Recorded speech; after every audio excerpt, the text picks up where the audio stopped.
মধ্যপ্রাচ্যে আবারও আগুন জ্বলে উঠল। সৌদি উপকূলের কাছে এক জাহাজে বিস্ফোরণ ও আগুনের ঘটনায় হঠাৎই বেড়ে গেল উত্তেজনা। বিশেষ করে শীর্ষ হুথি কমান্ডার মোহাম্মদ গামারির হত্যার পরেই এই হামলা ঘটায় অঞ্চল জুড়ে জল্পনা ছড়িয়েছে এটিকে প্রতিশোধের শুরু। অচেনা আগুন, পরিচিত উত্তাপ। ব্রিটিশ সামুদ্রিক নিরাপত্তা সংস্থা UKMTও জানিয়েছে এডেনের পূর্বে প্রায় 210 কিলোমিটার দূরে একটি ক্যামেরুন পতাকাবাহী ট্যাঙ্কারে প্রজেক্টাইল আঘাত হানে। মুহূর্তেই আগুন ধরে যায়। ক্রুরা বিপদ সংকেত পাঠায় এবং পরে জাহাজ ত্যাগের প্রস্তুতি নেয়। নিরাপত্তা প্রতিষ্ঠান এমব্রে জানায় হামলাটি ঘটেছে ইয়েমেনের আহওয়ার উপকূলের দক্ষিণে। উদ্ধার অভিযান শুরু হয়েছে, কিন্তু ক্ষয়ক্ষতির পুরো চিত্র এখনো পরিষ্কার নয়। এই ঘটনার দায় এখনো কেউ স্বীকার করেনি, তবে আন্তর্জাতিক বিশ্লেষকরা বলছেন প্যাটার্নটি পরিচিত। 2023 সাল থেকে হুথি বিদ্রোহীরা ইসরায়েল ও তার মিত্রদের জাহাজকে লক্ষ্যবস্তু বানিয়ে আসছে। তারা সাধারণত আক্রমণের পর কয়েক ঘন্টা বা এমনকি একদিন দেরিতে দায় স্বীকার করে। 10 অক্টোবর গাজায় যুদ্ধবিরতি শুরু হওয়ার পর থেকে হুথি হামলা থেমেছিল। লোহিত সাগর হয়ে সুয়েজ খাল পর্যন্ত জাহাজ চলাচল কিছুটা স্বস্তি ফিরে পায়। তাই এই আকস্মিক বিস্ফোরণকে অনেকে অবাক করা বার্তা হিসেবে দেখছেন। যুদ্ধবিরতির ভেতরেই নতুন লড়াইয়ের সংকেত। আরও নাটকীয় বিষয় হলো হামলাটি ঘটে হুথি সেনাবাহিনীর চিফ অফ স্টাফ মোহাম্মদ গামারির মৃত্যুর খবর প্রকাশের পর। গামারি ছিলেন হুথি নেতৃত্বের অন্যতম গুরুত্বপূর্ণ সামরিক মুখ। তার মৃত্যুর কারণ নিয়ে বিতর্ক আছে, তবে হুথি সূত্র বলছে তিনি দায়িত্ব পালনের সময় নিহত হন। ইসরায়েল আগেই ঘোষণা করেছিল যে তারা জুন মাসে গামারিকে লক্ষ্য করে বিমান হামলা চালায়। এরপর অগস্টে আবার সানায় আক্রমণ চালানো হয়। ইসরায়েলের প্রতিক্রিয়া ও সতর্কবার্তা। ইসরায়েলের প্রতিরক্ষা মন্ত্রী ইসরায়েল কাটজ এক বিবৃতিতে বলেন, রাতে আমরা আবারও ইয়েমেনে হুথি সন্ত্রাসী সংগঠনের কৌশলগত লক্ষ্যবস্তুতে আক্রমণ করেছি। তিনি আরো যোগ করেন, যে কেউ ইসরায়েল রাষ্ট্রের বিরুদ্ধে হাত তুলবে তার হাত কেটে ফেলা হবে। যে কেউ আমাদের আঘাত করবে তাকে 7 গুণ আঘাত করা হবে। এই ভাষা স্পষ্টতই ইঙ্গিত দেয় ইসরায়েল গামারির মৃত্যুকে বড় গোয়েন্দা জয় হিসেবে দেখছে এবং ভবিষ্যতে প্রতিশোধমূলক পদক্ষেপের জন্য প্রস্তুত। লোহিত সাগর এবং এডেন উপসাগর অঞ্চলটি বর্তমানে বিশ্বের অন্যতম সংবেদনশীল সামুদ্রিক করিডোর। এখান দিয়ে প্রতিদিন শত শত জাহাজ সুয়েজ খাল হয়ে ইউরোপ ও এশিয়ার মধ্যে যাতায়াত করে। হুথিদের হামলায় এই পথ বন্ধ হলে বৈশ্বিক বাণিজ্যে আবারও বড় আঘাত আসতে পারে। বিশ্লেষকরা বলছেন, যুদ্ধবিরতির পর এই হামলা যদি সত্যিই হুথিদের কাজ হয়, তবে এটি ইসরায়েলের বিরুদ্ধে নতুন ধাপের শ্যাডো ওয়ার এর সূচনা হতে পারে। আর যদি অন্য কোনো পক্ষই ঘটনার পেছনে থাকে, তবে তা হবে এক বিপজ্জনক খেলায় নতুন মোড়।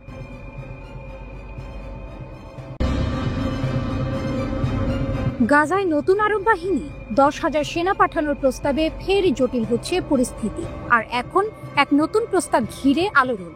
মিশন নাকি গাজায় 10,000 আরব সেনা মোতায়েনের পরিকল্পনা করছে। তবে এই বাহিনী না হামাস না ফাতা, সম্পূর্ণ নতুন এক ফিলিস্তিনি নিরাপত্তা বাহিনী যারা যুদ্ধ বিধ্বস্ত গাজা নিয়ন্ত্রণে নেবে, এমনটাই জানাচ্ছে ওয়াল স্ট্রিট জার্নাল। হামাস হার মানেনি, কিন্তু বিশ্ব এখন তার ভবিষ্যৎ নির্ধারণে ছুটছে। এমন এক সময়েই এসেছে এই নতুন প্রস্তাব। ট্রাম্পের নতুন পরিকল্পনা। মার্কিন সাবেক প্রেসিডেন্ট ডোনাল্ড ট্রাম্পের 20 দফা শান্তি পরিকল্পনার দ্বিতীয় ধাপ এটি। প্রথম ধাপ ছিল হামাসের হাতে থাকা সব বন্দীদের মুক্ত করা। দ্বিতীয় ধাপের লক্ষ্য গাজার প্রশাসনিক নিয়ন্ত্রণ ও হামাসের নিরস্ত্রীকরণ। মিশরের পরিকল্পনা অনুযায়ী প্রথমে প্রায় 1000 ফিলিস্তিনি কর্মকর্তা মিশর ও জর্ডানে প্রশিক্ষণ পাবেন। পরে সেই বাহিনী গাজায় প্রবেশ করে নিরাপত্তা বজায় রাখবে। যদি পরিস্থিতি স্থিতিশীল হয়, তখন বাহিনীর সদস্য সংখ্যা বেড়ে দাঁড়াবে 10,000-এ। তবে ইসরায়েল এই প্রস্তাবে আশঙ্কা দিচ্ছে। তারা বলছে, যে কোনো সশস্ত্র ফিলিস্তিনি গোষ্ঠী আমাদের নিরাপত্তার জন্য হুমকি হতে পারে। হামাসের অবস্থান। কিন্তু হামাস সরাসরি জানিয়ে দিয়েছে নিরস্ত্রীকরণের প্রশ্নই ওঠে না। হামাসের এক শীর্ষ কর্মকর্তা বলেছেন, যতক্ষণ পর্যন্ত স্বাধীন ফিলিস্তিন রাষ্ট্র প্রতিষ্ঠিত না হয়, ততক্ষণ আমাদের অস্ত্র নামানো মানে আত্মসমর্পণ।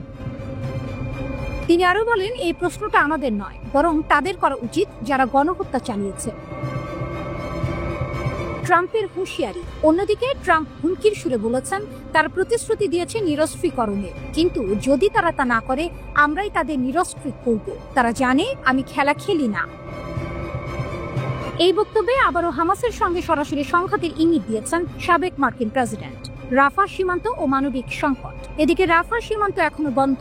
ইসরায়েল বলছে বন্দি বিনিময়ে প্রভাব বজায় রাখতেই এই পদক্ষেপ। এখন পর্যন্ত হামাস 9 জন ইসরায়েলি বন্দির মরদেহ ফেরত দিয়েছে, আর ইসরায়েল পাল্টা 45 ফিলিস্তিনির দেহ হস্তান্তর করেছে। গাজায় মানবিক সহায়তার ট্রাক প্রবেশ করছে কেরেম শালোম সীমান্ত দিয়ে, প্রতিদিন প্রায় 600 ট্রাক। তবুও গাজার সাধারণ মানুষ এখনো পানি, ওষুধ, বিদ্যুৎহীন অবস্থায় দিন কাটাচ্ছে। মধ্যপ্রাচ্যের অনেক দেশই এই প্রস্তাবে দ্বিধাগ্রস্ত। তারা ভয় পাচ্ছে গাজায় যদি আরব বাহিনী প্রবেশ করে। তবুও আলোচনার টেবিলে এখনো হামাসই মূল ফ্যাক্টর, কারণ গাজার মাটি চেনে, মানুষের হৃদয় চেনে একমাত্র তারাই। গাজার ভবিষ্যৎ কে লিখবে তা এখনো অজানা, কিন্তু একটি বিষয় স্পষ্ট, যতক্ষণ হামাসের হাতে বন্দুক আছে, গাজার নিয়ন্ত্রণ কোনো বিদেশি বাহিনীর হাতে সহজে যাবে না। যুদ্ধের ধ্বংসস্তূপের নিচেও হামাসের প্রতিরোধের আগুন এখনো জ্বলছে। তেহরানের কূটনৈতিক ভূমিকম্প, পরমাণু চুক্তির ফাঁস ছিঁড়ে ইরান কি পারমাণবিক যুগের পথে? তেহরানের সংসদ ভবনে বৈঠকে যখন প্রেসিডেন্ট, সেনাপ্রধান, পররাষ্ট্রমন্ত্রী এবং বিপ্লবী গার্ডের উচ্চপদস্থ কর্মকর্তারা এক টেবিলে বসলেন, তখন আন্তর্জাতিক মহলের শ্বাসরুদ্ধকর অপেক্ষার শুরু। আলোচনার কেন্দ্রে ছিল একটি মাত্র বিষয়, জাতিসংঘের পারমাণবিক অস্ত্র বিস্তার রোধ চুক্তি। বৈঠকের সিদ্ধান্ত যা হলো তা মধ্যপ্রাচ্যের রাজনৈতিক মানচিত্র বদলে দিল। ইরানের রাষ্ট্রীয় টেলিভিশনে ঘোষিত হলো ইরান এনপিটি চুক্তির কার্যক্রম স্থগিত করেছে।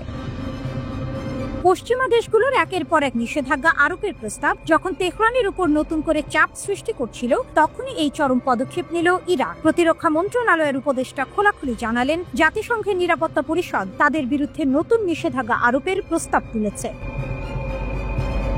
দীর্ঘ নীরবতা ভেঙে ইরানের বার্তা স্পষ্ট, যারা আমাদের উপর আঙুল তোলে তারাই আজ পরমাণু অস্ত্র বাড়িয়ে চলেছে, আমরা চুপ করে থাকব না। আল জাজিরা এই ঘোষণাকে শুধু সামরিক নয়, বরং কূটনৈতিক এক ভূমিকম্প হিসেবে আখ্যা দিয়েছে। সঙ্গে সঙ্গেই যুক্তরাষ্ট্র, ইসরায়েল, ফ্রান্স ও জার্মানি জরুরি বৈঠকে বসেছে। 1968 সালে যখন এনপিটি চুক্তি গৃহীত হয়, তখন শর্ত ছিল নিরাপত্তা পরিষদের 5টি দেশ, যুক্তরাষ্ট্র, রাশিয়া, চীন, ফ্রান্স, ব্রিটেন, কেবল পারমাণবিক অস্ত্র রাখবে, অন্যদের জন্য তা নিষিদ্ধ। বিশ্লেষকরা বলেন, এই চুক্তি ছিল একটি অসম বাঁধন, যেখানে শক্তিশালীরা নিজেদের অস্ত্র ভান্ডার আরো 3 গুণ বাড়িয়েছে আর দুর্বলদের রেখেছে বন্দী করে। আন্তর্জাতিক বিশেষজ্ঞ রবার্ট কার্লাইল একে শক্তির ভারসাম্য রক্ষা নয়, বরং নিয়ন্ত্রণের কৌশল বলে মন্তব্য করেছেন। ইরানের ভেতরেও এই ধারণা দৃঢ় হয়েছে যে যাদের হাতে অস্ত্র নেই, আন্তর্জাতিক মঞ্চে তাদের কোনো কণ্ঠস্বর নেই। বিবিসি পার্সিয়ান একসময় লিখেছিল, ইরানের ওপর চাপ একদিন তাকে অস্ত্রের পথে ঠেলে দেবে, আর নিষেধাজ্ঞাগুলো তেহরানকে থামায়নি, বরং তার সামরিক সংকল্পকে আরো দৃঢ় করেছে। ইরান ইতিমধ্যে আন্তর্জাতিক পরিদর্শকদের দেশ ছাড়তে নির্দেশ দিয়েছে এবং তাদের ইউরেনিয়াম সমৃদ্ধকরণের কেন্দ্রে নিরাপত্তা বহুগুণ বাড়ানো হয়েছে। তেহরান স্পষ্ট বার্তা দিয়েছে, তারা আর কারো শর্তে বাঁধা নয়। চীন ও রাশিয়া প্রকাশ্যে ইরানের এই অবস্থানকে সমর্থন জানিয়েছে। ইরানের এই সিদ্ধান্তে যুক্তরাষ্ট্র ও ইসরায়েল উভয়েই চরম উদ্বিগ্ন। নিউ ইয়র্ক টাইমসের খবর অনুযায়ী পেন্টাগন এখন ইরানের সামরিক গতিবিধি নিবিড়ভাবে পর্যবেক্ষণ করছে। ইসরায়েল ইতিমধ্যেই তাদের আকাশ প্রতিরক্ষা ব্যবস্থা সক্রিয় করেছে এবং সীমান্তের ড্রোন নজরদারি বাড়িয়েছে। জেরুজালেম পোস্ট লিখেছে, ইরান প্রথম আঘাত হানলে ইসরায়েলের প্রতিক্রিয়া হবে অভূতপূর্ব। মার্কিন যুদ্ধবিমান কাতারের ঘাঁটিতে মোতায়েন করা হয়েছে। ওমান উপসাগরে মার্কিন নৌবহরের উপস্থিতিও সংঘাতের ইঙ্গিত দিচ্ছে। ইরানের সর্বোচ্চ নেতা খামেনির পরামর্শ পরিষদের সদস্যরা প্রকাশ্যে বলেছেন, যদি তাদের উপর আঘাত আসে, প্রতিক্রিয়া হবে সরাসরি। মিডল ইস্ট মনিটর মন্তব্য করেছে, এই অঞ্চল এখন এক নতুন সামরিক সময়ের দ্বারপ্রান্তে দাঁড়িয়ে আছে।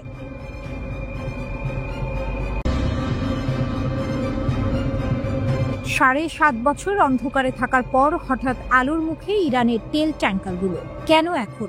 বিশ্বজুড়ে প্রশ্ন, এই হঠাৎ উন্মুক্ততা কি তেহরানের কূটনৈতিক চাল, নাকি ট্রাম্পের নতুন অর্থনৈতিক অস্ত্র যা সরাসরি আঘাত হানবে পুতিনের ওপর? 7 বছরের বেশি সময় ধরে নিজের তেল ট্যাঙ্কারগুলোকে লুকিয়ে রেখেছিল ইরান। আন্তর্জাতিক নিষেধাজ্ঞা এড়াতে তারা ট্যাঙ্কারের অবস্থান গোপন রাখত, কখনো ভুল সংকেত পাঠাতো, কখনো ট্রান্সমিটার বন্ধ করে দিত। কিন্তু হঠাৎ করে অক্টোবরের মাঝামাঝি ইরানের প্রায় সব তেল ট্যাঙ্কার তাদের আসল অবস্থান সম্প্রচার করতে শুরু করেছে। বিশ্বজুড়ে সামুদ্রিক নজরদারি সংস্থাগুলো বলছে 2018 সালের পর এই প্রথম ইরান তার ট্যাঙ্কারগুলোর অবস্থান খোলামেলাভাবে প্রকাশ করছে। তেল পরিবহন পর্যবেক্ষণকারী সংস্থা tankertrackers.com প্রথম এই পরিবর্তন লক্ষ্য করে। পরে AIS অটোমেটিক আইডেন্টিফিকেশন সিস্টেম যেটাতেও বিষয়টি নিশ্চিত হয়। বিশ্লেষকরা বলছেন এই ঘটনা মোটেও কাকতালীয় নয়, কারণ একই দিন মার্কিন প্রেসিডেন্ট ডোনাল্ড ট্রাম্প মধ্যপ্রাচ্যের শান্তি আলোচনার জন্য পৌঁছান। ট্রাম্পের সফরের সঙ্গে এই আচমকা স্বচ্ছতা মিলিয়ে অনেকে বলছেন এটা এক বড় কৌশলগত ইঙ্গিত। আন্তর্জাতিক বিশ্লেষক হুমায়ুন ফালাক শাহী মনে করেন ইরান হয়তো নতুন এক কূটনৈতিক অধ্যায় শুরু করতে চায়। তার মতে ইরান তার সমুদ্র বাণিজ্যকে বৈধ হিসেবে দেখাতে চাইছে এবং জাতিসংঘের চাপের মুখে স্বচ্ছতার মাধ্যমে নিজেদের অবস্থান মজবুত করছে। এছাড়া সাম্প্রতিক মাসগুলোতে পারস্য উপসাগরে ইরানের ট্যাঙ্কার আটক হওয়ার ঘটনা বেড়েছে। তাই অনেক বিশেষজ্ঞ মনে করছেন ইরান এবার খোলাখুলিভাবে অবস্থান জানিয়ে এক ধরনের প্রতিরোধ সংকেত পাঠাচ্ছে, যাতে ভবিষ্যতে কেউ তাদের জাহাজ আটকানোর সাহস না পায়। অন্যদিকে কেপলার নামের এক বিশ্লেষণ সংস্থার তথ্য অনুযায়ী গত 48 ঘন্টায় ইরানের 80% ট্যাঙ্কার আসল অবস্থান প্রকাশ করেছে। অর্থনৈতিক হিসাব ইরানের জন্য অন্ধকারে চলা এখন খুব ব্যয়বহুল হয়ে উঠেছিল। ভোর্টেক্সা ও কেপলার জানায় চীনে তেল পৌঁছানোর আগে প্রায় 80% ইরানি তেল 2 বার করে জাহাজ বদল করে। এই জটিল প্রক্রিয়ায় প্রতিটি কার্গোর প্রায় 15% মূল্য হারিয়ে যায়। তাছাড়া বিক্রি টিকিয়ে রাখতে ইরান চীনা ক্রেতাদের 30% পর্যন্ত ছাড় দিতে বাধ্য হয়েছে। ফলে তাদের তেল এখন অন্য মধ্যপ্রাচ্যের দেশের তুলনায় $8 থেকে $10 কম দামে বিক্রি হচ্ছে। অর্থাৎ গোপনে থাকার খরচ এত বেড়ে গেছে যে তেহরানের পক্ষে তা আর টেকানো সম্ভব হচ্ছিল না। ট্রাম্প ফ্যাক্টর এদিকে ট্রাম্প ঘোষণা দিয়েছেন ইরান প্রস্তুত থাকলেই আমেরিকা আলোচনায় বসবে। তার নতুন মধ্যপ্রাচ্য পরিকল্পনা শান্তির বিনিময়ে প্রভাব, যেখানে তেল, অর্থনীতি ও কূটনীতি মিলেমিশে এক কৌশল তৈরি করছে। বিশ্লেষকদের মতে যদি ইরানি তেল আবার খোলামেলাভাবে বাজারে আসে তাহলে বৈশ্বিক সরবরাহ এক লাফে 20 লাখ ব্যারেল প্রতিদিন বেড়ে যাবে। এতে তেলের দাম $10 থেকে $15 পর্যন্ত কমে যেতে পারে। আর তেল রপ্তানি থেকে আয় যেহেতু রাশিয়ার সবচেয়ে বড় উৎস, এটা পুতিনের জন্য হবে এক ভয়ঙ্কর ধাক্কা। অর্থাৎ ট্রাম্প সরাসরি কোনো শান্তি চুক্তি না করেও ইরানকে ব্যবহার করে রাশিয়ার অর্থনীতিতে আঘাত হানতে পারে, এক ধরনের অর্থনৈতিক অস্ত্র দিয়ে।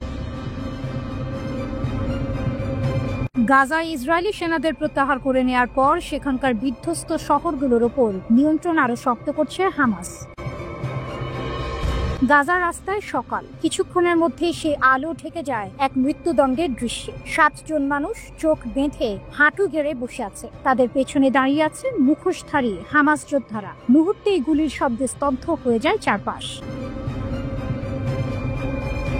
এই ভিডিওটি যদিও এখনো স্বাধীনভাবে যাচাই করা যায়নি, সোশ্যাল মিডিয়ায় ছড়িয়ে পড়েছে। এতে দেখা যাচ্ছে হামাস যোদ্ধারা প্রকাশ্য দিবালোকে 7 জনকে হত্যা করছে। হামাস দাবি করেছে তারা ইসরায়েলি এজেন্ট যারা সংগঠনের ভেতরের তথ্য পাচার করছিল। এই ঘটনার সবচেয়ে বড় টুইস্ট এটি ঘটেছে একদম ট্রুসের পরপরই, যখন গাজায় আপাত শান্তির পরিবেশ ফিরে আসছিল। মাত্র একদিন আগে হামাস 20 জন জীবিত ইসরায়েলি জিম্মিকে মুক্তি দিয়েছিল প্রায় 2000 ফিলিস্তিনি বন্দীর বিনিময়ে। বিশ্লেষকদের মতে এই মৃত্যুদণ্ড শুধু প্রতিশোধ নয়, এটি এক ধরনের রাজনৈতিক বার্তা। যুদ্ধবিরতির পর গাজার ভেতরে হামাসের নিয়ন্ত্রণ নিয়ে প্রশ্ন উঠছিল। দক্ষিণ গাজায় বেশ কিছু সশস্ত্র গোষ্ঠী ও গোত্র হামাসের শাসনের বিরুদ্ধে আওয়াজ তুলছিল, যাদের কেউ কেউ ইসরায়েলি সহায়তা পাচ্ছে বলেও অভিযোগ। এই প্রেক্ষাপটে মৃত্যুদণ্ডের এই ভিডিও যেন এক ঘোষণা, গাজার একমাত্র শাসক আমরা। রয়টার্সের তথ্য অনুযায়ী গাজায় নিরাপত্তা অভিযানে হামাস অন্তত 32 জনকে হত্যা করেছে। এই অভিযান চালিয়েছে হামাসের অভ্যন্তরীণ নিরাপত্তা শাখা, যা শৃঙ্খলা রক্ষা ও গুপ্তচর বৃত্তি দমন উভয়ের দায়িত্বে। এই শাখায় আল কাসাম ব্রিগেডের গোয়েন্দা বাহিনী হিসেবে কাজ করে। গাজায় যে কেউ হামাসের বিরুদ্ধে কথা বলছে বা তাদের শাসন মানছে না, তাকে রাষ্ট্রবিরোধী হিসেবে চিহ্নিত করা হচ্ছে। হামাস দাবি করেছে 10 অক্টোবর তারা দরমুশ পরিবার এর কয়েকজন সদস্যকে হত্যা করেছে, কারণ তারা অতীতে সংগঠনের নির্দেশ অমান্য করেছিল। আন্তর্জাতিক প্রতিক্রিয়া ও রাজনৈতিক বার্তা। এই ঘটনায় আন্তর্জাতিক মহলে নিন্দার ঝড় উঠেছে। অনেক দেশ বলছে যুদ্ধবিরতির মধ্যেই প্রকাশ্যে মৃত্যুদণ্ড মানবাধিকারের চরম লঙ্ঘন। অন্যদিকে ইসরায়েল বলছে হামাস দ্বিচারী খেলা খেলছে। তারা একদিকে জিম্মি মুক্ত করছে আর অন্যদিকে গাজার ভেতরে ভয় দেখাচ্ছে। নেতানিয়াহুর সরকার রাফা ক্রসিং বন্ধ করে দিয়েছে এবং মানবিক সাহায্য কমিয়ে দিয়েছে।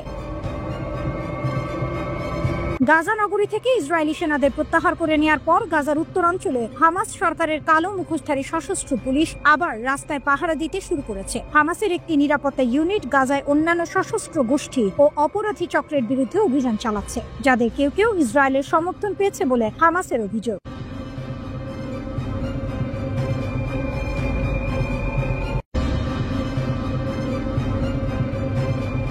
দক্ষিণ গাজায় হামাসের শক্তির প্রদর্শন। বন্দি বিনিময়ের মধ্যেও বজ্র গর্জন, অস্ত্র হাতে। গাজা উপত্যকার আকাশে যুদ্ধবিরতির নরম আলো, কিন্তু সেই শান্তির ভেতরেই বাজছে শক্তির সুর। দক্ষিণ গাজার খান ইউনিসে রাস্তায় রাস্তায় হামাস যোদ্ধাদের কুচকাওয়াজ, হাতে রাইফেল, মুখে মুখোশ, চোখে আগুন। বন্দি বিনিময়ের মধ্যেও তারা জানিয়ে দিল, আমরা অস্ত্র ছাড়ব না, কারণ এই অস্ত্রই আমাদের মর্যাদা, এই অস্ত্রই আমাদের বেঁচে থাকা।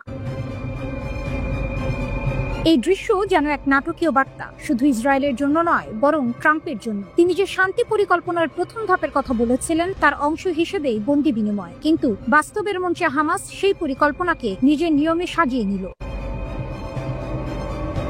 বন্দি বিনিময় অনুষ্ঠান শুরু হয়েছিল খান ইউনিসে, যেখানে সশস্ত্র হামাস যোদ্ধারা অবস্থান নিয়েছিল রাস্তায়। একদিকে লাল রঙের রেড ক্রসের যানবাহন, অন্যদিকে সবুজ পতাকায় মোড়ানো যোদ্ধাদের কুচকাওয়াজ, যেন শান্তি আর শক্তির এক অদ্ভুত সহাবস্থান। রেড ক্রসের আন্তর্জাতিক কমিটি 7 জন বন্দীকে ইসরায়েলি সেনাবাহিনীর হাতে তুলে দেয়, যদিও তাদের শারীরিক অবস্থার বিষয়ে কোনো তথ্য প্রকাশ করা হয়নি। টেলিভিশনে বন্দীদের হস্তান্তরের খবর প্রচার হতেই ইসরায়েল জুড়ে হাজারো মানুষ রাস্তা ও প্রেক্ষাগৃহে আনন্দে ফেটে পড়ে।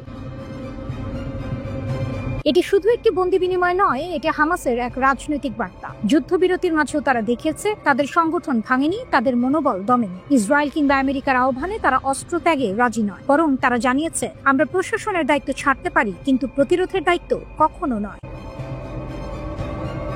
এই পুরো অভিযান এখন আন্তর্জাতিক পর্যবেক্ষণের কেন্দ্রে। বিশ্বের গণমাধ্যম বলছে গাজার অস্থায়ী যুদ্ধবিরতির মধ্যে এটি এক গুরুত্বপূর্ণ মাইলফলক, যা ভবিষ্যতের শান্তি প্রক্রিয়াকে প্রভাবিত করবে। খান ইউনিসের কুচকাওয়াজ যেন এক নিঃশব্দ ঘোষণা, গাজা এখনো বেঁচে আছে এবং গাজার রক্ষাকারীরা এখনো প্রস্তুত।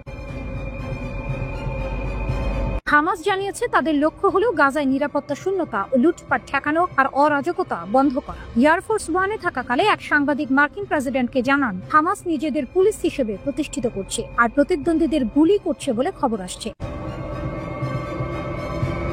এর জবাবে ট্রাম্প বলেন তারা সমস্যাগুলো থামাতে চায়, তারা এই ব্যাপারে খোলাখুলিভাবে কথা বলেছে আর আমরা একটি সময়কালের জন্য তাদের অনুমোদন দিয়েছি। ট্রাম্প আরো বলেছেন প্রায় 20 লাখ মানুষ ধ্বংস করে দেওয়া ভবনগুলোতে ফিরে যাচ্ছে, সেখানে অনেক খারাপ কিছু হতে পারে, তাই আমরা চাই এটা হোক, আমরা চাই এটা নিরাপদ হোক। আমার মনে হয় এটা ঠিক হয়ে যাবে, তবে নিশ্চিত কে জানে। হামাস পরিচালিত গাজার স্বরাষ্ট্র মন্ত্রণালয় জানিয়েছে তাদের বাহিনীগুলো ছিটমহলটিতে আইন শৃঙ্খলা ফিরিয়ে আনার চেষ্টা করছে। প্রতিরোধ বাহিনীর আওতার বাইরে কেউ কোনো সশস্ত্র তৎপরতা চালালে তা দৃঢ়ভাবে মোকাবেলা করা হবে বলে সতর্ক করেছে তারা।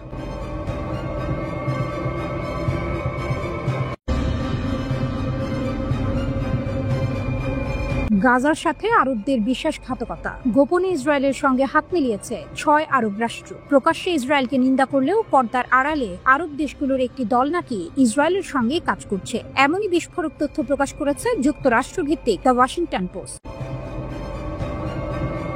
11 অক্টোবর প্রকাশিত মার্কিন এই প্রতিবেদনে ফাঁস হওয়া সরকারি নথির উদ্ধৃতি দিয়ে বলা হয়েছে গাজার যুদ্ধ চলাকালীন যুক্তরাষ্ট্রের নেতৃত্বে 6 আরব রাষ্ট্র ইসরায়েলের সঙ্গে একটি গোপন সামরিক জোটে অংশ নিয়েছে।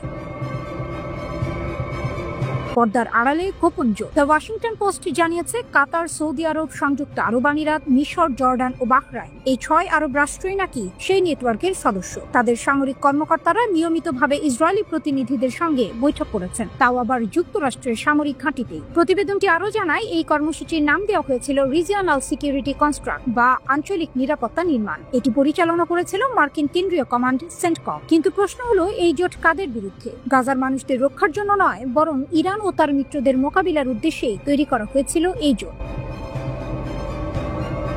গোপন সামরিক প্রশিক্ষণ। ফাঁস হওয়া নথিতে দেখা গেছে 2022 সাল থেকেই মার্কিন ঘাঁটিতে ইসরায়েলি ও আরব কর্মকর্তাদের গোপন বৈঠক হচ্ছিল। সেখানে তাদের যৌথ বিমান প্রতিরক্ষা ব্যবস্থা, গোয়েন্দা তথ্য বিনিময় এবং টানেল যুদ্ধের মতো প্রশিক্ষণ কার্যক্রমে অংশ নিতে দেখা গেছে। এমনকি সৌদি ও কাতারের কর্মকর্তারাও নাকি ইরান সমর্থিত গোষ্ঠীগুলোর গতিবিধি নিয়ে ইসরায়েলকে গোয়েন্দা তথ্য সরবরাহ করেছেন। আরও চমকপ্রদ তথ্য, মার্কিন রেকর্ডে নিশ্চিত করা হয়েছে যে আরব ও ইসরায়েলি সেনাদের একসঙ্গে প্রশিক্ষণ দেওয়া হয়েছিল হামাসের টানেল যুদ্ধ কৌশল শনাক্ত করতে।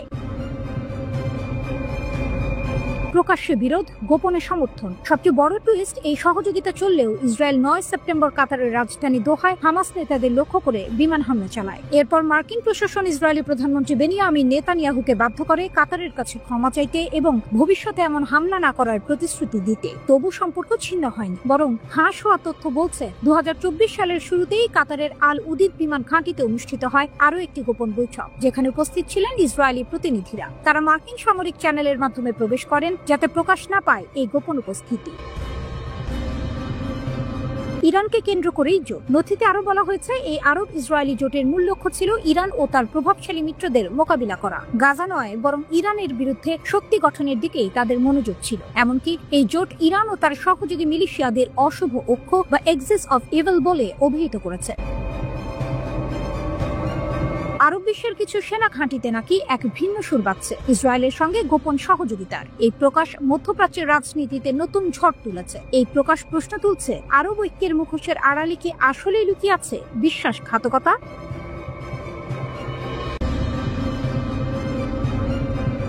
ইরানের নতুন শক্তি, নেতানিয়াহুর আতঙ্ক নাকি কূটনৈতিক চাল? মধ্যপ্রাচ্যে আবারও বাড়ছে উত্তেজনা। এবার কেন্দ্রবিন্দু ইরান। দেশটি নাকি এমন এক ক্ষেপণাস্ত্র তৈরি করেছে যা 11,000 কিলোমিটার দূর পর্যন্ত আঘাত হানতে পারে, অর্থাৎ যুক্তরাষ্ট্রের পূর্ব উপকূল পর্যন্ত পৌঁছাতে সক্ষম এই অস্ত্র।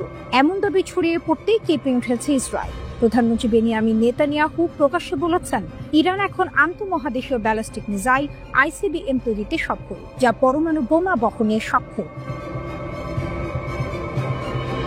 ইসরায়েলের প্রধানমন্ত্রী একে বৃহৎ বিপদ হিসেবে বর্ণনা করেছেন। তার ভাষায়, আমরা ইরানের পারমাণবিক অস্ত্রের আওতায় থাকতে চাই না। তবে তিনি এটাও ইঙ্গিত দিয়েছেন যে ইসরায়েল ও যুক্তরাষ্ট্র যৌথভাবে এমন এক প্রতিরক্ষা ব্যবস্থা তৈরি করছে যা ইরানের এই হুমকিকে মোকাবিলা করতে পারবে। নেতানিয়াহুর মতে, দুই দেশ মিলে বিশ্বের সবচেয়ে উন্নত প্রতিরক্ষা প্রযুক্তি তৈরি করছে, যার লক্ষ্য একটাই, ইরানের ক্ষমতাকে দমিয়ে রাখা। কিন্তু ঘটনাটি এখানেই থেমে নেই। আন্তর্জাতিক পর্যবেক্ষকরা বলছেন, ইরান এখন আর একা নয়। চলতি বছরের শুরুতেই দেশটি রাশিয়ার সঙ্গে 20 বছরের একটি কৌশলগত চুক্তি করেছে। সেই চুক্তির আওতায় রাশিয়া ইরানকে সামরিক ও প্রতিরক্ষা খাতে সহায়তা দেবে। এরই অংশ হিসেবে মস্কো 48টি অত্যাধুনিক Su-35 যুদ্ধ বিমান ইরানকে দিতে যাচ্ছে। এই যুদ্ধ বিমানগুলো রাশিয়ার সবচেয়ে শক্তিশালীগুলোর মধ্যে একটি। Su-35 বিমানটি একসঙ্গে 4টি শত্রু লক্ষ্যবস্তুতে আঘাত হানতে পারে। 350 কিলোমিটার দূর থেকে শত্রুর যুদ্ধ বিমান শনাক্ত করার সক্ষমতা রয়েছে এতে। উন্নত রাডার ও ইলেকট্রনিক প্রতিরক্ষা ব্যবস্থার কারণে এটি আকাশ যুদ্ধে এক ধরনের মারাত্মক খেলোয়াড় হিসেবে বিবেচিত। বিশ্লেষকদের মতে, এই 48টি যুদ্ধ বিমান ইরানের সামরিক বহরে যুক্ত হলে দেশটি সহজেই 2টি পূর্ণাঙ্গ আকাশ প্রতিরক্ষা স্কোয়াড্রন গঠন করতে পারবে। এতে মধ্যপ্রাচ্যের সামরিক ভারসাম্য পাল্টে যেতে পারে। অন্যদিকে ইরানও থেমে নেই। আয়াতুল্লাহ আলী খামেনির নির্দেশে দেশটির সামরিক বাহিনীকে দ্রুত আধুনিকীকরণ করা হচ্ছে। ক্ষেপণাস্ত্র প্রযুক্তি, ড্রোন, রাডার এবং সাইবার প্রতিরক্ষায় ইরান এখন মধ্যপ্রাচ্যের অন্যতম শক্তিধর দেশ। অনেকেই বলছেন, এটি বৃহৎ প্রতিশোধের প্রস্তুতি। গত এক দশকে ইরান যে সামরিক সক্ষমতা গড়ে তুলেছে তা এখন ইসরায়েল ও যুক্তরাষ্ট্রের জন্য এক স্থায়ী মাথা ব্যথা। তবে প্রশ্ন থেকে যাচ্ছে, ইরান কি সত্যিই যুক্তরাষ্ট্রকে টার্গেট করতে চায়, নাকি এটি কেবল এক ধরনের কূটনৈতিক বার্তা? অনেক বিশ্লেষকের মতে, ইরানের এই ঘোষণা মূলত শক্তি প্রদর্শনের অংশ, যাতে পশ্চিমা দেশগুলো আলোচনার টেবিলে ইরানকে গুরুত্ব দেয়। যাই হোক, দৃশ্যপট এখন স্পষ্ট। ইরান মধ্যপ্রাচ্যে নতুন এক সামরিক শক্তি হিসেবে উঠে আসছে। ইসরায়েল ও যুক্তরাষ্ট্র চেষ্টা করছে তাকে ঠেকাতে, কিন্তু তেহরান প্রতিদিন নতুন অস্ত্র, নতুন চুক্তি ও নতুন আত্মবিশ্বাস নিয়ে এগিয়ে যাচ্ছে। বার্তা পুতিনের হাতে, ইরানের কাছে শান্তির সংকেত পাঠালো ইসরায়েল। মধ্যপ্রাচ্যে যুদ্ধের ধোঁয়া এখনো মিলিয়ে যায়নি, কিন্তু তেল আবিবের দিক থেকে আসছে এক নতুন বার্তা। ইসরায়েল আর ইরানের সঙ্গে কোনো সংঘাত চায় না, এমন বার্তায় পৌঁছে দিতে রুশ প্রেসিডেন্ট ভ্লাদিমির পুতিনের দ্বারস্থ হয়েছে ইসরায়েল। তাজিকিস্তানের রাজধানী দুশানবেতে সেন্ট্রাল এশিয়া রাশিয়া সম্মেলনে পুতিন নিজেই জানিয়েছেন এই তথ্য। তিনি বলেন, ইসরায়েলি নেতৃত্ব আমাকে অনুরোধ করেছে যেন আমি আমাদের ইরানি বন্ধুদের জানাই ইসরায়েল আর কোনো সংঘাতে জড়াতে চায় না এবং সমাধানের পথে এগোতে চায়। যুদ্ধের আগুনে জ্বলেছিল অঞ্চল। মাত্র 3 মাস আগেই গত জুনে ইসরায়েলের আকস্মিক বিমান হামলায় ইরান ইসরায়েল উত্তেজনা চরমে ওঠে। 13 জুন শুরু হওয়া সংঘাত টানা 12 দিন স্থায়ী হয়। ইরানের শীর্ষ সামরিক কর্মকর্তা, বিজ্ঞানী এবং শত শত বেসামরিক নাগরিক নিহত হন ইসরায়েলি আক্রমণে। এই হামলায় মার্কিন যুক্তরাষ্ট্র যুক্ত হয়, আন্তর্জাতিক আইন উপেক্ষা করে ইরানের 3টি পারমাণবিক স্থাপনায় বোমা ফেলে। কিন্তু তারপরেই পরিস্থিতি ঘুরে যায়। ইরানের পাল্টা আঘাতে ইসরায়েলকে বাধ্য হতে হয় একতরফা যুদ্ধবিরতি ঘোষণায়। ইরানকে ঠেকানো যায়নি, এখন শান্তির চেষ্টা। এই যুদ্ধের ফলেই ইরানের সামরিক ও কূটনৈতিক শক্তির নতুন বার্তা পৌঁছায় বিশ্বে। ইরানের ব্যালিস্টিক ক্ষেপণাস্ত্র হামলা শুধু ইসরায়েলের ঘাঁটি নয়, মার্কিন ঘাঁটিগুলোকেও টার্গেট করে। বিশ্লেষকেরা বলছেন, এটাই ছিল ইরানের শক্তি প্রদর্শনের মুহূর্ত, যা ইসরায়েল ও পশ্চিমা জোটকে সতর্ক করেছে। রাশিয়ার সঙ্গে ঘনিষ্ঠ সম্পর্ক থাকা ইরান এখন কেবল মধ্যপ্রাচ্যের নয়, মস্কো, বেইজিং, তেহরান অক্ষের এক গুরুত্বপূর্ণ সদস্য। ফলে পুতিনের মাধ্যমে বার্তা পাঠানো ইসরায়েলের জন্য এক ধরনের কূটনৈতিক স্বীকারোক্তি বলেই দেখা হচ্ছে। একজন রুশ বিশ্লেষক বিবিসিকে বলেন, ইসরায়েল বুঝেছে ইরানের সঙ্গে সরাসরি সংঘাত মানে আঞ্চলিক আগুন জ্বালানো, তাই তারা এখন রাশিয়ার মাধ্যমে শান্তির পথ খুঁজছে। পুতিনের কূটনৈতিক বার্তা। পুতিন বলেন, আমরা ইসরায়েলের সঙ্গে আস্থার ভিত্তিতে কথা বলি। তারা আমাদের অনুরোধ করেছে আমরা যেন ইরানকে জানাই তারা কূটনৈতিকভাবে বিষয়টি সমাধান করতে চায়। তিনি আরো যোগ করেন, ইরানের পারমাণবিক কর্মসূচি নিয়ে উদ্বেগের সমাধান সম্ভব কেবল কূটনীতির মাধ্যমে, এর বিকল্প কিছু নেই। রুশ প্রেসিডেন্ট জানান, ইরান ইতিমধ্যে আন্তর্জাতিক পরমাণু সংস্থা IAEA এর সঙ্গে সহযোগিতা বাড়াতে আগ্রহ দেখিয়েছে। মস্কো সম্প্রতি IAEA প্রধান রাফাল গ্রসিকে আতিথ্য দিয়েছে, যেখানে ইরানও সমাধানমুখী মনোভাব প্রকাশ করেছে। ইরানের অবস্থান অটল। তেহরান স্পষ্ট জানিয়ে দিয়েছে তাদের পারমাণবিক কর্মসূচি সম্পূর্ণ শান্তিপূর্ণ। ইরানের মতে সাম্প্রতিক উত্তেজনার কারণ হল মার্কিন ও ইউরোপীয় দেশগুলোর প্রতিশ্রুতি ভঙ্গ ও বেআইনি পদক্ষেপ। ইরানের পররাষ্ট্র মন্ত্রণালয়ের এক মুখপাত্র বলেন, আমরা সংঘাত চাই না, কিন্তু প্রতিরোধে প্রস্তুত। আমাদের নিরাপত্তা নিয়ে কোনো আপোষ হবে না। ইসরায়েলের শান্তি বার্তা নিঃসন্দেহে বড় খবর, কিন্তু প্রশ্ন একটাই, এই শান্তি কতটা আন্তরিক? কারণ মাত্র কয়েক মাস আগে ইসরায়েল ইরানের বিজ্ঞানীদের হত্যা করেছিল, পারমাণবিক স্থাপনায় হামলা চালিয়েছিল। এখন হঠাৎ শান্তি বার্তা। এ কি নতুন কূটনৈতিক খেলা, নাকি সত্যি যুদ্ধের ক্লান্তি থেকে জেগে ওঠা নতুন বাস্তবতা? যেদিকেই হোক, একথা নিশ্চিত, ইরানের শক্তি আজ এমন এক জায়গায় পৌঁছেছে যেখানে তেল আবিবকেও এখন শান্তির ভাষায় কথা বলতে হচ্ছে।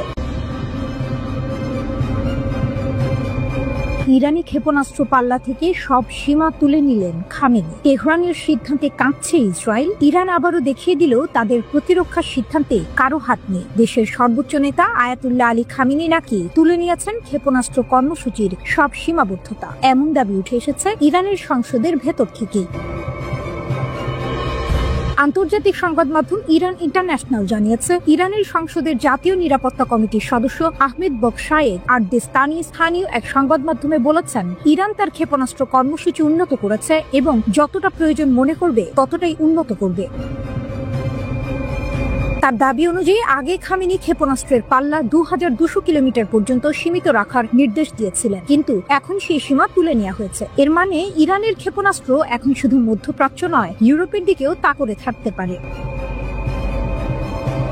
আরদেস্তানির ভাষায়, তেহরান আর কোনো নির্দিষ্ট সীমা মানবে না, কারণ এটি আমাদের সামরিক শক্তির সবচেয়ে গুরুত্বপূর্ণ উপাদান। আমরা আমাদের নিরাপত্তা ও প্রতিরক্ষার স্বার্থ অনুযায়ী সিদ্ধান্ত নেব, অন্য কারো চাপে নয়। এই এক বাক্যেই যেন ইরানের বার্তা স্পষ্ট। তেহরান এখন নিজের পথে হাঁটছে, আর কেউ সেই পথ থামাতে পারবে না। তবে বিষয়টি এখনো আনুষ্ঠানিকভাবে নিশ্চিত করেনি তেহরান, কিন্তু রাজনৈতিক বিশ্লেষকরা বলছেন, যদি এই সিদ্ধান্ত সত্য হয় তবে এটি ইরানের প্রতিরক্ষা নীতিকে এক ঐতিহাসিক পরিবর্তনের সূচনা। কারণ গত জুনে ইরান ও ইসরায়েলের মধ্যে যে ভয়াবহ উত্তেজনা দেখা দিয়েছিল, সেই ঘটনার পর থেকেই তেহরান তার সামরিক অবস্থান আরো দৃঢ় করছে।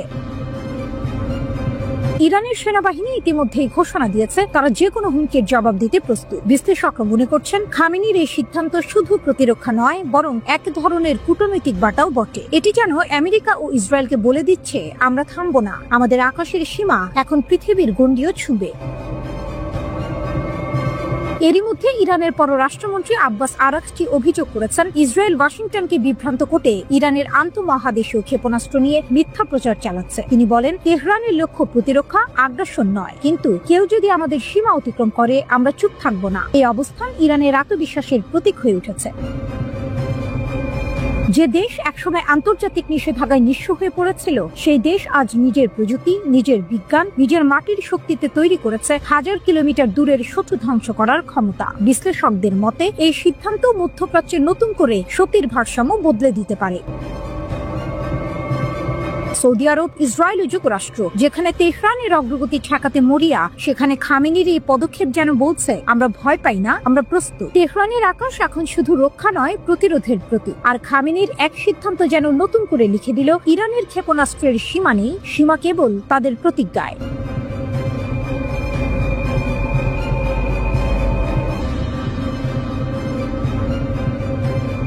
ট্রাম্পের জন্য ভয়ঙ্কর বার্তা। রাতের অন্ধকারে ইরানের ক্ষেপণাস্ত্রের গর্জন। রাত ছিল নীরব, মরুভূমির আকাশে তারারা ঝলমল করছিল। হঠাৎই সেই নীরবতা ভেঙে দিল আগুনের রেখা। তেহরানের আকাশ চিরে উঠে গেল 3টি ব্যালিস্টিক ক্ষেপণাস্ত্র। দূর থেকে মনে হচ্ছিল যেন বজ্রপাত আকাশে বিদীর্ণ করছে। আর সেই মুহূর্তেই সারা বিশ্বের স্ক্রিনে ছড়িয়ে পড়ল এক নতুন আতঙ্ক, এক নতুন বার্তা, ইরান থেমে নেই।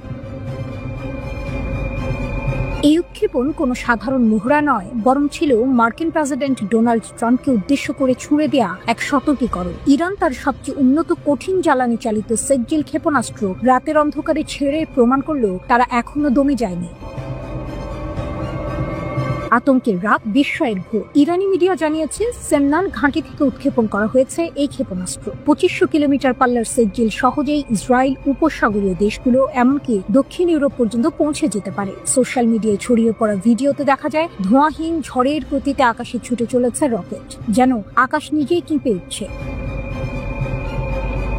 এই দৃশ্য শুধু ইরানের শক্তি নয়, বরং প্রতিরোধের ঘোষণা। জুন মাসে 12 দিনের রক্তক্ষয়ী ইরান ইসরায়েল যুদ্ধ শেষ হয়েছিল ট্রাম্পের হস্তক্ষেপে। তখন মনে করা হয়েছিল ইরান হয়তো শান্ত হবে, কিন্তু এই রাতের আগুন বলে দিল, শান্তি নয়, প্রতিশোধের পথে হাঁটছে তেহরান। ট্রাম্পের হুমকি বনাম ইরানের উত্তর। ট্রাম্প বারবার ইরানকে পারমাণবিক কর্মসূচি সীমিত করতে বলেছেন, কিন্তু ইরান সোজা সাপটা জানিয়ে দিয়েছে তাদের ভূখণ্ড রক্ষার জন্য তারা কারো অনুমতি নেবে না। মার্কিন যুক্তরাষ্ট্র এবং ইসরায়েল একসঙ্গে 3টি পারমাণবিক স্থাপনায় হামলা চালানোর পর থেকেই আলোচনার টেবিল অচল। এখন ইরান ক্ষেপণাস্ত্র উড়িয়ে যেন বলল, আলোচনার নয়, প্রতিরোধের সময় এসেছে। ইরানের পররাষ্ট্র মন্ত্রণালয়ের ভাষায়, আমরা বিদেশি আগ্রাসন প্রতিহত করব, নিজেদের কৌশলগত স্বাধীনতা রক্ষা করব। এই বক্তব্যের প্রতিধ্বনিত হলো সেই ক্ষেপণাস্ত্রের গর্জন। স্ন্যাপব্যাকের ছায়া, তবুও দৃঢ় ইরান। জাতিসংঘ ইতিমধ্যে ইরানের উপর থেকে নিষেধাজ্ঞা প্রত্যাহারের প্রস্তাব নাকচ করেছে। আর মাত্র কয়েকদিনের মধ্যে 28 সেপ্টেম্বর আবার চালু হবে পুরনো সেই স্ন্যাপব্যাক নিষেধাজ্ঞা।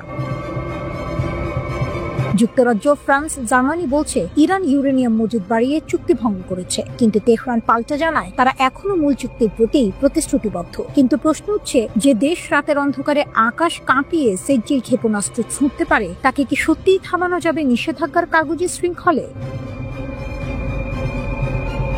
ইরান এই পরীক্ষার বিষয়ে মুখ খোলেনি, যেন অন্ধকারের ভেতর লুকিয়ে রেখেছে আসল কৌশল। কিন্তু বাস্তবে সেটি তাদের সবচেয়ে বড় বার্তা। নীরবতা মানে দুর্বলতা নয়, বরং সেটা এক অদৃশ্য হুঙ্কার। বিশ্ব আজ বুঝতে পারছে ইরান শুধু প্রতিরোধ করছে না, বরং যুদ্ধক্ষেত্রের নিয়ম নতুন করে লিখছে। ট্রাম্প যেখানে নিষেধাজ্ঞার শিকল পরাতে চাইছেন, তেহরান সেখানে আকাশে আগুন ছুঁড়ে দেখাচ্ছে তাদের থামানো সহজ নয়।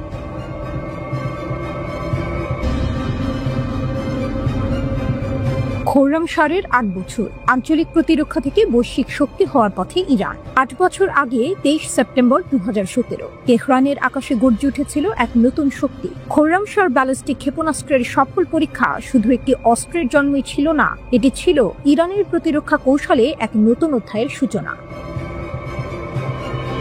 খোররামশাহ নামটি এসেছে দক্ষিণ পশ্চিম ইরানের সেই শহর থেকে, যা 1980-এর যুদ্ধের প্রতিরোধের প্রতীক হয়ে দাঁড়িয়েছিল। ক্ষেপণাস্ত্রটির উত্থানও সেই প্রতিরোধের ধারাবাহিকতা। প্রথম সংস্করণে ক্ষেপণাস্ত্রটির দৈর্ঘ্য ছিল প্রায় 13 মিটার, ওজন 20 টন। এক ধাপের তরল জ্বালানি চালিত এই ক্ষেপণাস্ত্র পৌঁছাতে পারত 2000 কিলোমিটার দূরে, অর্থাৎ গোটা অঞ্চলের গুরুত্বপূর্ণ লক্ষ্য একেবারেই এর আওতায়। এর বিশেষত্ব ছিল নকশায়। পুরনো শাহাব 3 এর মতো পেছনে বড় স্ট্যাবিলাইজিং ফিন ছিল না, বদলে ব্যবহার করা হয়েছিল থার্স্ট ভেক্টর কন্ট্রোল প্রযুক্তি। এতে ওজন কমেছে, রাডারে ধরা পড়ার ঝুঁকি কমেছে, আর বহন করা সহজ হয়েছে। ভয়ঙ্কর ক্ষমতা। খোররামশার বহন করতে পারে সর্বোচ্চ 1800 কেজি ওয়ারহেড। উচ্চ বিস্ফোরক, ক্লাস্টার বোমা কিংবা বহু মাথা ওয়ারহেড সবই এর নাগালের মধ্যে। বায়ুমণ্ডলের বাইরে গিয়ে এটি ছুটে চলে ম্যাক 15 গতিতে। পুনঃপ্রবেশের সময় সহ্য করে ভয়াবহ তাপ, তবুও আঘাত করে নির্ভুলভাবে।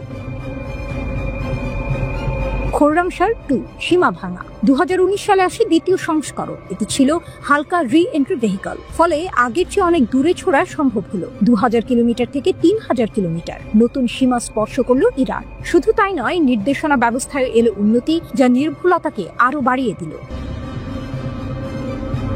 খোররামশার 4 বা খাইবার দ্রুততম আঘাত। 2023 সালে উন্মোচিত হলো সর্বাধুনিক খোররামশার 4, যা খাইবার নামে পরিচিত। এর ওয়ারহেড কিছুটা কম, 1500 কেজি, কিন্তু এতে যুক্ত হলো মারাত্মক বৈশিষ্ট্য। লঞ্চ প্রস্তুতি মাত্র 15 মিনিটে। হাইপারগলিক জ্বালানি ব্যবহারে জ্বালানি ভরার ঝামেলা নেই, ফলে শত্রু টের পাওয়ার আগেই ক্ষেপণাস্ত্র আকাশে। প্রতিরক্ষা ব্যবস্থার কাছে সময় নেই প্রতিক্রিয়া জানানোর। এর নির্ভুলতাও ভয়ঙ্কর। 2000 কিলোমিটার দূরে লক্ষ্যবস্তুতে 30 কিলোমিটারের ভেতরে আঘাত। পুনঃপ্রবেশের সময় বাইরের সেন্সর বন্ধ হয়ে যায়, তাই শত্রুর ইলেকট্রনিক জ্যামিং ব্যর্থ হয়। খাইবার ক্ষেপণাস্ত্র বহন করতে পারে NIRV প্রযুক্তি, অর্থাৎ একটি ক্ষেপণাস্ত্র ছুটে গিয়ে আলাদা আলাদা ওয়ারহেড ফেলতে পারে ভিন্ন ভিন্ন লক্ষ্যবস্তুতে। শত্রুর প্রতিরক্ষা ব্যবস্থা ভেঙে পড়বে একাধিক আঘাতে। বলা হয় এটি একসাথে 80টি লক্ষ্যবস্তুতে আঘাত হানতে সক্ষম।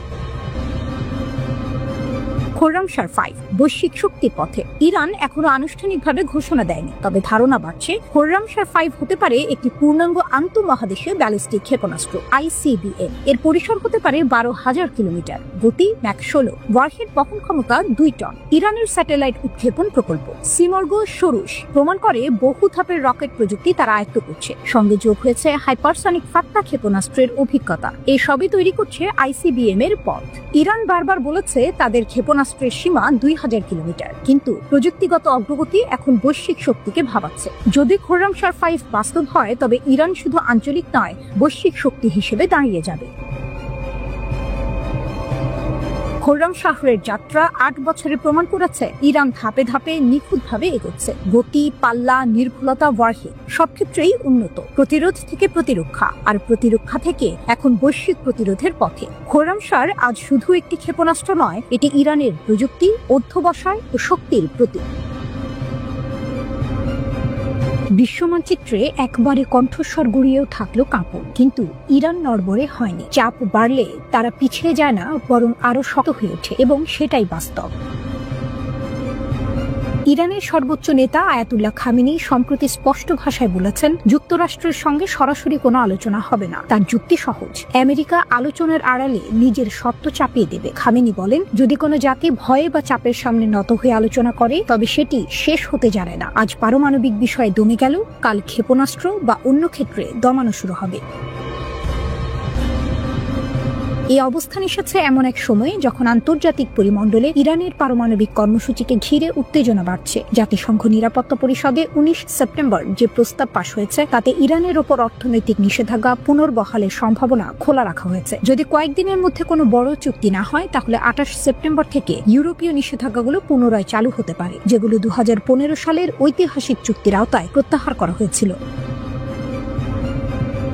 ইরানের কূটনৈতিক ও কড়া কণ্ঠস্বর একসাথে দেখা গেছে। এদিকে ইরানের পররাষ্ট্রমন্ত্রী আব্বাস আরাকচি জার্মানি, ফ্রান্স, যুক্তরাজ্য ও ইউরোপীয় ইউনিয়নের পররাষ্ট্র নীতি প্রধানের সঙ্গে বৈঠক করেছেন। আলোচনার মূল বিষয় ছিল ভবিষ্যৎ নিষেধাজ্ঞা ও পরিদর্শকদের প্রবেশাধিকার। পশ্চিমা দেশগুলো বলছে, ইরান যদি তার পারমাণবিক কার্যক্রম সীমিত না করে অথবা আন্তর্জাতিক পরিদর্শকদের প্রবেশাধিকারে বাধা দেয়, তবে নিষেধাজ্ঞা স্থগিত রাখা হবে না।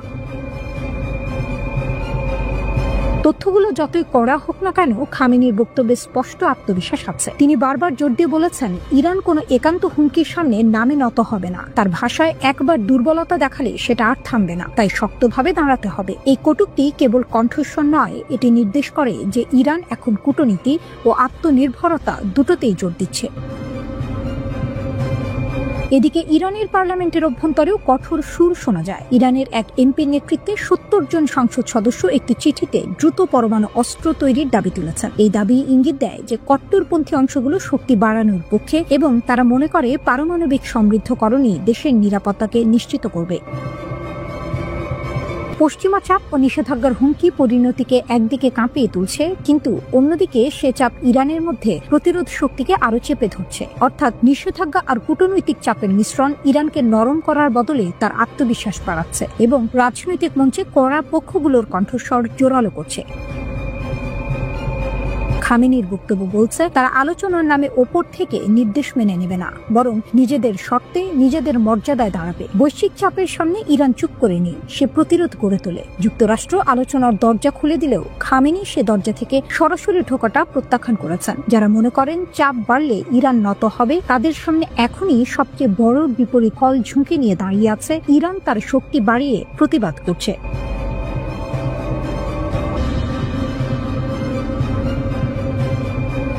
আমেরিকা কি যুদ্ধের জন্য প্রস্তুত হচ্ছে? মার্কিন যুদ্ধ সচিব পিট হেগস্ট একটি জরুরি বৈঠকের নির্দেশ দিয়েছেন। শীর্ষ মার্কিন জেনারেল এবং অ্যাডমিরালদের আগামী সপ্তাহে একত্রিত হতে বলা হয়েছে। একটি অভূতপূর্ব পদক্ষেপ বিশ্বজুড়ে উদ্বেগের সৃষ্টি করেছে। রাশিয়া, ইউক্রেন, ইসরায়েল, হামাসের যুদ্ধ নয় যথেষ্ট।